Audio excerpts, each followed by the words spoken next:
Friends आपन जतबले कौन सी स्त्री हूँ अथवा झील देखा करने जाऊँगी तेरे ये वृक्षर चेरटी केवल सांगे नहीं जातु आपंकर कौन कथबार्ता कर आवश्यक नहीं केवल सामने आप किसी मुहूर्त चल प्रचल होकर से स्थान को परित्याग करने चेष्टा करेंगे आपंकर से स्थान छाड़ा उपरांत ही हठात एभली किसी चमत्कार संगठित हम से स्त्री अथवा झील आपन को संबोधन कर कुआड़े आस कौन कर कौन खबर निश्चित भाव में पचार तेरे मन रखार कथा हूँ से स्त्री अथवा झीलटी आपंकर पूर्व परिचित होता दरकार जहाँ सह आप नूतन लव रिलेशनशिप स्टार्ट करने चाहूँगी किंबा आपंकर पुराना भांगी जाइथिबा ब्रेकअप समस्या को पुनरुद्धार करने चाहूँगी जदि से आपंकर पूर्व चिन्ह परिचित अच्छी आप पूर्व चेष्टा करुले प्रेम संपर्क स्थापन जदि संभव हो पार ना देखिए चमत्कार ढंग से उपाय आपंकर प्रेम संपर्क स्थापन हम किंबा जदि भांगी जाइथिबा प्रेम संपर्क को आप पुनरुद्धार करने चेष्टा करुले पूर्व अनेक बार मात्र ताहा सफल हो पार ना देखिए यही उपाय माध्यम आपंकर भांगी जाइथिबा प्रेम संपर्क जोड़ी हो तेबे जो भली भाव में कौन पुरुष तार नारी बांधवी को प्राप्त कर माध्यम से भाव में कौन नारी जदि चाहिए तार पुरुष बंधु को प्राप्त कर तार नूतन स्नेह संपर्क हो किंबा भांगी जाइथिबा पुरातन ब्रेकअप समस्या को पुनरुद्धार करने हो जेकोसी क्षेत्र में नारी पुरुष निर्विशेष यह चमत्कार ढंग से कार्य करिथाए यह होची आपनकर असली मोहन वशीकरण जोड़ी बा वृक्षर चेर जहाँ कि सफल भाव में आपंकर जेकोसी संबंध स्थापन करने व्यवहृत होता है यह आपंकर कल्याणार्थे एक क्षुद्र भिडियो माध्यम शेयर करुच्ची ए जड़ीटी को ठाब करने प्राप्त करने से कौन दुर्लभ व्यापार नुहे जेहेतु समस्त बाड़ी बगीचार यही वृक्षटी विद्यमान अच्छी केवल आपंकर चिन्हवा हुए तो है यही भिडियोटी को देखला पर आप निश्चित ताकू चिन्ह पारे और यार अलौकिक चमत्कार तंत्रोक्त गुण में आप निश्चित रूढ़िमंत हे तेबे यह केवल आपंकर व्यक्तिगत प्रेम प्रणय क्षेत्र को उन्नीत कर नुहे बरं आपकोसी क्षेत्र में तंत्र समूहन क्षेत्र में व्यवहार करेंगे कौन पुरुष हूँ बा नारी हूँ आपंकर मन भितर जेकोसी उद्देश्य थाऊ आपन जो व्यवहार कौन पुरुष बा नारी सामना सामनी हे से पुरुष बा नारी तत्काल आपंकर तंत्र समूहन परिसरभुक्त हम एवं आपंकर आज्ञाधीन हम ताकू आप जहाँ कहे से आपंकर कार्यटी को कर बसब तेबे यही चमत्कार तंत्रोक्त वशीकरण जड़ीटी को आपण शेयर करने पूर्व क्षुद्र निवेदन जदि आप आज प्रथम बार करके चैनल प्रवेश कर कंटेंट आपको रुचि रोचे तेज चैनल कड़े लाल कलर सब्सक्राइब बटन क्लिक कर बेल आइकन क्लिक कर ऑल नोटिफिकेशन पर क्लिक कर चैनल टी को सब्सक्राइब कर जबल कि आम जिते आपण सेवारे यही तंत्रमंत्र वीडियो अपलोड करूँ तार सर्वप्रथम नोटिफिकेशन आपण पाखे पहुँचो एवं से सबको आपण सर्वादूर देखिकी किसी ज्ञान आहरण करेंगे तेज फ्रेंड्स एवं नजर पकड़ा शक्तिशाली तंत्रोक्त सम्मोहन जड़ी जहाँ कि आपने खूब सहजरे निजर बाड़ी बगीचार संग्रह करेंगे एभली कौन व्यक्ति नहांती जहाँकर बाड़ी बगीचार वृक्षटी ना यह सर्वत्र देखा मिले ओडिशार जेते स्थान अच्छी प्रत्येक ग्रामांचल हो सहरांचल हो यह खूब सहजरे प्राप्त करी होता है जदि आपण मैंने यही वृक्षटी को निजर बाड़ी बगीचार संग्रह करेंगे यही विधि मते तेबे आपण जीवन में कौन संपर्क स्थापन असुविधा रहा आपंकर नूतन स्नेह प्रेम संपर्क हो भांगी जाइथिबा ब्रेकअप समस्या को पुनरुद्धार करने हो किंबा आपंकर व्यक्तिगत कल्याण निमते कौन कार्य को सफल साधन करने हो आपण प्रत्येक क्षेत्र में अप्रतिद्वंदी हे आपंकर प्रत्येक कार्य निर्विघ्न संपादन हम आपंकर चाकरी कर्मवृत्ति क्षेत्र में उपरिस्थ ऑफिसर बा बॉस को हाथ मुठारे यही माध्यम रखिपारे कर्मचारी महल कौन नारी बा पुरुष को आप हाथ मुठा रखिक कौन कार्य को हासिल करेंगे एभली जदि आपंकर बेपार वाणिज्य मांदा होची आपंकर दुकान को ग्राहक माने आसुना तेबे यह व्यवहार करके देखंतु आपंकर दुकान रे ग्राहक मानकर भीड़ लगी आपंकर कारोबार रे वृद्धि घटिबो आपन धनशाली होई परिबे किंबा जदि कौन शत्रु आपको से बड़े हैरान करुच्ची आपको सठिक भाव में बंचई दौना तेबे यही चमत्कार वशीकरण जड़ी माध्यम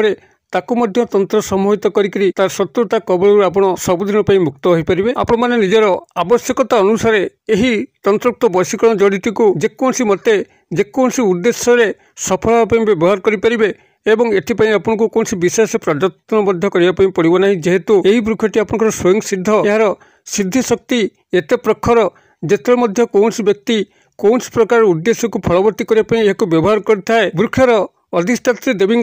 कृपा तापर वर्षा लगी थाए एवं तार प्रत्येक उद्देश्य को से फलवर्ती करि थांती तेबे जेतेबेले आपण माने याको संग्रह करिवे ତାହା ଆପଣଙ୍କର ଏହି ସାମାନ୍ୟ ବିଧାନରେ ହେବା ଉଚିତ। ଆପଣଙ୍କର ଦିନଟି ଶନିବାର ହୋଇଥିବ କିମ୍ବା ମଙ୍ଗଳବାର ହୋଇଥିବ ଏବଂ ସୂର୍ଯ୍ୟ ଥିବା ଅବସ୍ଥାରେ ହିଁ ଆପଣ ତାର ଚେରଟିକୁ ସଂଗ୍ରହ କରିବେ। ତେବେ ଆପଣ ତାର ଚେର ସଂଗ୍ରହ କରିବାର ଗୋଟେ ଦିନ ଆଗରୁ ଆପଣ ବୃକ୍ଷଙ୍କୁ ନିମନ୍ତ୍ରଣ କରିଥିବେ। ବୃକ୍ଷଙ୍କୁ କିଭଳି ନିମନ୍ତ୍ରଣ କରାଯାଏ ସେ ବିଷୟରେ ତ ମୁଁ ଆପଣଙ୍କୁ ପୂର୍ବରୁ ଭିଡ଼ିଓ ମାଧ୍ୟମରେ ସୂଚାଇ ଦେଇଛି ଏବଂ ଏହି ଭିଡ଼ିଓର ଡେସ୍କ୍ରିପ୍ସନ୍ ମଧ୍ୟ ତା ଲିଙ୍କ୍ ଦେଇଛି। ଯଦି ବୃକ୍ଷ ନିମନ୍ତ୍ରଣ ଆପଣଙ୍କୁ ଜଣା ନାହିଁ ତେବେ ଏହାର ଡେସ୍କ୍ରିପ୍ସନ୍କୁ ଚେକ୍ କରିକି ବୃକ୍ଷ ନିମନ୍ତ୍ରଣ ଭିଡ଼ିଓର ଲିଙ୍କ୍ ଉପରେ କ୍ଲିକ୍ କରିକି ଆପଣ ଯାଇକରି ବୃକ୍ଷ ନିମନ୍ତ୍ରଣକୁ ଶିକ୍ଷା ଲାଭ କରିନିଅନ୍ତୁ ଏବଂ ଯେକୌଣସି ଶନିବାର ହେଉ କିମ୍ବା ମଙ୍ଗଳବାରର ପୂର୍ବ ଦିନ ଆପଣ ଏହି ବୃକ୍ଷଟିକୁ ନିମନ୍ତ୍ରଣ ଦେଇକି ଆସନ୍ତୁ ଏବଂ ଗୋଟେ ଦିନ ଆଗରୁ ଆପଣ ନିମନ୍ତ୍ରଣ ଦେଇ ସାରିଲା ପରେ ଶନିବାର ଦିନର ପ୍ରଭାତରୁ ସନ୍ଧ୍ୟା ମଧ୍ୟରେ ଆପଣଙ୍କର ଦିବସ ସମୟରେ ହେଉ କିମ୍ବା ମଙ୍ଗଳବାର ଦିନର ପ୍ରଭାତରୁ ସନ୍ଧ୍ୟା ଭିତରେ ଯେତେବେଳେ ମଧ୍ୟ ଆପଣଙ୍କୁ ଫୁର୍ସତ ମିଳିବ ଫାଙ୍କା ମିଳିବ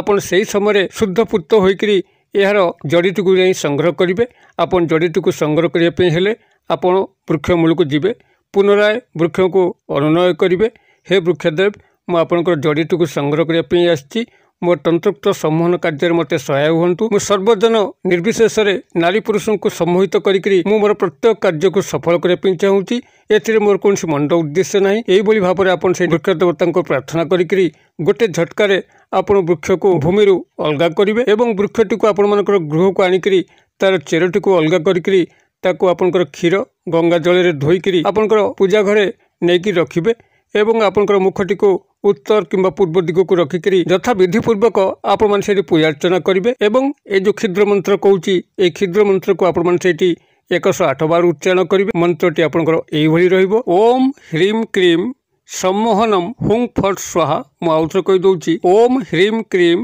ସମ୍ମୋହନମ୍ ହୁଂ ଫଟ୍ ସ୍ୱାହା। ହ୍ରିମ୍ ବନାନ ଡାକି ଦେଉଛି, ହ ର ଫଳା ଦୀର୍ଘିକାର ଅନୁସାର, କ୍ରିମ୍ କ ର ଫଳା ଦୀର୍ଘିକାର ଅନୁସାର, ସମ୍ମୋହନମ୍ ହୁଂ ହ ଦୀର୍ଘକାର ଚନ୍ଦ୍ରବିନ୍ଦୁ, ଫଟ୍ ଫଟ୍ ଅଳହନ୍ତ ସ୍ୱାହା। ଏଭଳି ଭାବରେ ମନ୍ତ୍ରଟି ରହୁଛି, ଓଂ ହ୍ରିମ୍ କ୍ରିମ୍ ସମ୍ମୋହନମ୍ ହୁଂ ଫଟ୍ ସ୍ୱାହା। ଆପଣମାନେ ଏହି ମନ୍ତ୍ରଟିକୁ ସେଇଠି 108 ବାର ଉଚ୍ଚାରଣ କରିକି 108 ବାର ସେହି ଜଡ଼ି ଉପରେ ଫୁଙ୍କ ଦେବେ। 108 ବାର ଉଚ୍ଚାରଣ କରିବା ପାଇଁ ଆପଣ ଯେକୌଣସି ଗଣନା ସାମଗ୍ରୀକୁ ବ୍ୟବହାର କରିପାରିବେ। ଏହିଭଳି ଭାବରେ ସେଠି ଜଡ଼ିଟି ଅଭିମନ୍ତ୍ରିତ ହୋଇଗଲା ପରେ ତାକୁ ଯେକୌଣସି ତମ୍ବା ତାବିଜରେ ଭରି ଏବଂ ଲାଲ ସୂତା ସାହାଯ୍ୟରେ ପୁରୁଷ ହୋଇଥିଲେ ଦକ୍ଷିଣ ହସ୍ତରେ ବାନ୍ଧି ନେବେ ଏବଂ ନାରୀ ହୋଇଥିଲେ ବାମ ହସ୍ତରେ ବାନ୍ଧି ନେବେ। ଏହାକୁ ଗଳାରେ ମଧ୍ୟ ଧାରଣ କରିପାରିବେ ଏବଂ ଏହାକୁ ଆପଣମାନେ ଧାରଣ କରିବା ମାତ୍ରେ ହିଁ ଆପଣଙ୍କ ଭିତରେ ଏକ ଅଦ୍ଭୁତ